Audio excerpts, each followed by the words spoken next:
Malunggay. Malunggay. Kuha tayong panglagay sa tinola na malunggay. Ilalagay din natin ito sa ating munggo. Okay? Lagyan natin ating tinola. Ayan.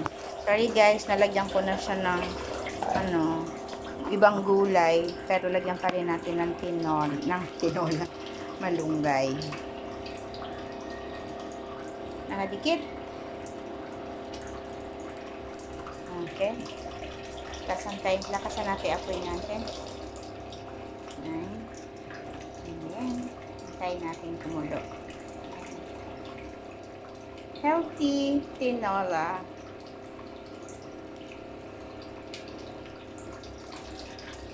Tingnan natin kumulo.